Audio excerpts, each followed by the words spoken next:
जय श्री राधे। आप सबका हमारे YouTube चैनल लड्डू दीवानी पर बहुत बहुत स्वागत है। मूर्ति में भी भगवान बसते हैं, यह सत्य है आप मुझ में और मैं हूँ आप में। जल में भरी जो भाप है वह भी भरा है भाव में। हम आप दोनों एक हैं भिन्नता कहिए कहाँ, जिसमें नहीं है आप ऐसा तत्व त्रिभुवन में कहाँ। भक्तों की उपासना के लिए मूर्ति में बसते हैं भगवान। अंतर्यामी रूप से भगवान सबके हृदय में हर समय विद्यमान रहते हैं। सिद्ध योगी आदि समाधि में भगवान के अंतर्यामी रूप का दर्शन कर सकते हैं, परंतु सभी लोग इस रूप में भगवान के दर्शन का आनंद नहीं ले पाते हैं। भक्त अपने इष्ट का दर्शन कैसे करें?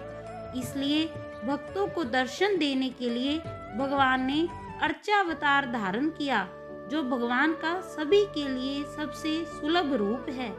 अर्चा का अर्थ है पूजा, उपासना। इसके लिए होने वाले अवतार का नाम है अर्चावतार। मूर्तियों का ही दूसरा नाम अर्चावतार है।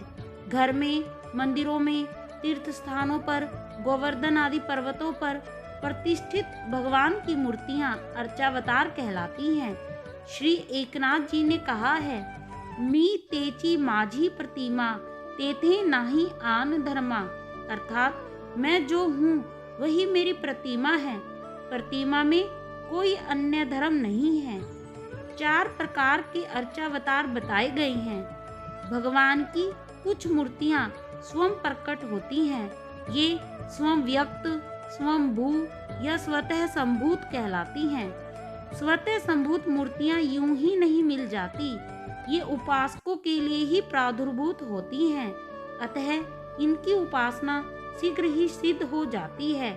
जहाँ ये प्रकट होती हैं वे स्थान तीर्थ स्थल हो जाते हैं। दूसरी, कुछ मूर्तियां देवताओं द्वारा प्रतिष्ठित की गई होती हैं, वे देव मूर्तियां कहलाती हैं। तीसरी, कुछ मूर्तियां सिद्धों द्वारा स्थापित की गई होती हैं, वे सैध मूर्तियां कहलाती हैं। अधिकांशतः मूर्तियां भक्तों, मनुष्यों द्वारा स्थापित होती हैं, वे चौथी मूर्तियां मानुष कहलाती हैं। मूर्ति कैसे भगवान हो जाती है या भगवान कैसे प्रतिमा में उपस्थित हो जाते हैं? ब्रह्म भले ही निर्गुण हो, पर उपासना के लिए वह सगुण हो जाता है और वह आकार विशेष ग्रहण करता है। जैसे भगवान विष्णु सर्वव्यापक हैं, फिर भी उनकी उपलब्धि शालग्राम में होती है। यदि शालग्राम जी पर एकटक दृष्टि रखकर प्राण की गति के साथ ओम का जप और भगवान का ध्यान किया जाए तो उपासक इसी में भगवान की झांकी पा सकते हैं। यह शीर्ष संहिता में कहा गया है, उपासक के तप से, अत्यधिक पूजन से और इष्ट से, प्रतिमा की एक रूपता से मूर्ति में भगवान उपस्थित हो जाते हैं। भगवान रामानुज ने कहा है कि भक्ति रूप आराधना भगवान को प्रत्यक्ष कर देती है। व्रज में अनेक स्थल हैं जहां उपासकों ने अपनी उपासना के बल से भगवान को स्वयं ही प्रकट किया है।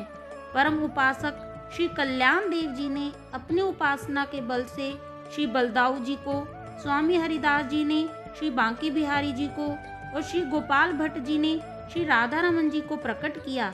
और ना ही जाने ऐसे कितने उदाहरण हैं। जब भक्त अपनी भक्ति की शक्ति से भगवान को प्रकट करना चाहते हैं, भगवान की मूर्ति उसी समय भगवान हो जाती है। उसमें ज्ञान, शक्ति, बल, ऐश्वर्य, वीर्य और तेज आदि भगवत्ता के 6 गुण विद्यमान हो जाते हैं। भक्त उसे मूर्ति नहीं देखता, बल्कि उसे अपना साक्षात भगवान मानता है। मीरा भाई के लिए द्वारकाधीश की मीरी जड़ मूर्ति नहीं थी, स्वयं चिन्ह में भगवान थे। मीरा की इच्छा मात्र से उन्होंने उसे अपने में लीन कर लिया। क्या मस्ती है यह हस्ती मिटाने में, मीरा देखती है गिरधर जहर के प्याले में। कर्मा भाई भी गोपाल में वात्सल्य भाव रखती थी और गोपाल ने उन्हें यशोदा माता की तरह मातृभाव से देखा। कर्मा बाई की कुटिया में मैया की खिचड़ी का स्वाद उस सर्वेश्वर जगन्नाथ को ऐसा लगा कि वह अपनी आप कामता को भूलकर रो रो कर उसको खिचड़ी के लिए पुकारते। सांचो प्रेम प्रभु में हो, तो मूर्ति बोले काट की, जीमो मारा श्याम धनी, जिमावे बेटी जाट की। एक दिन कर्मा भाई परमात्मा के आनंद में धाम में चली गई। उस दिन भगवान बहुत रोए। श्री जगन्नाथ जी के श्री विग्रह के नयनों से अविरल अश्रु प्रवाह होने लगा। रात्रि में राजा के स्वप्न में प्रभु बोले, आज माँ इस लोक से विदा हो गई, अब मुझे कौन खिचड़ी खिलाएगा। सच्चे भाव से मूर्ति पूजन करने से भगवान प्रकट हो जाते हैं। एक कथा आती है, एक महात्मा जी को अपने एक ब्राह्मण शिष्य के घर कई दिनों तक रहना पड़ा। महात्मा जी के पास उस शालग्राम जी की मूर्तियां थी। ब्राह्मण की छोटी सी बच्ची नित्य महात्मा जी के पास बैठकर उनको पूजा करते हुए देखती थी। एक दिन उस बच्ची ने महात्मा जी से पूछा, आप किसकी पूजा करते हो। महात्मा जी ने बच्ची को छोटा समझकर कह दिया कि हम सिलपिल्ले भगवान की पूजा करते हैं। बच्ची ने पूछा, सिलपिल्ले भगवान की पूजा करने से क्या होता है। महात्मा जी ने कहा, सिलपिल्ले भगवान की पूजा करने से मनचाहा फल प्राप्त होता है। बच्ची ने कहा, मुझे भी एक सिलपिल्ले भगवान दे दीजिए, मैं भी आपकी तरह पूजा किया करूंगी। सिलपिल्ले भगवान कृष्ण को कहा गया है। भगवान के प्रति बच्ची का अनुराग देखकर महात्मा जी ने एक सालग्राम देकर उसे पूजा करने का तरीका बता दिया। वह कन्या सच्ची लगन से नित्य अपने सिलपिल्ले भगवान का पूजन करने लगी। अपने इष्ट देव के अनुराग में वह ऐसी रंग गई कि बिना भोग लगाए वह कुछ खाती पीती नहीं थी और अपने इष्ट का क्षण भर का वियोग भी उसे असह्य था।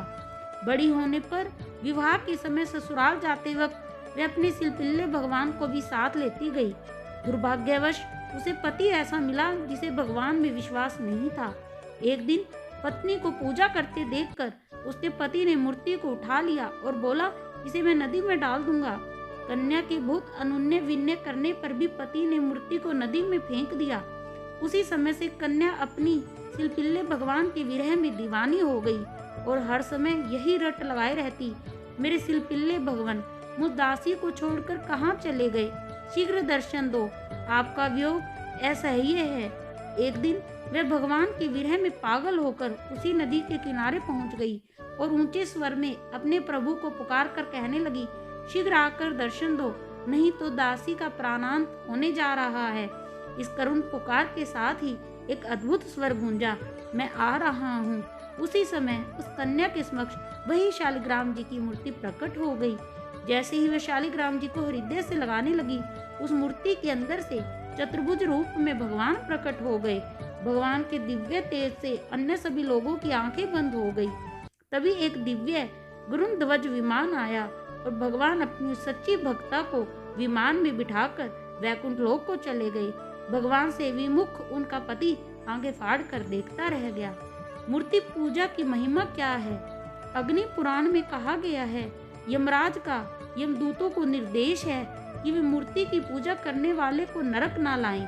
श्री एकनाथ जी का कहना है, कलयुग में मूर्ति पूजा से बढ़कर भक्ति का और कोई साधन नहीं है। जय श्री हरि, जय श्री कृष्ण।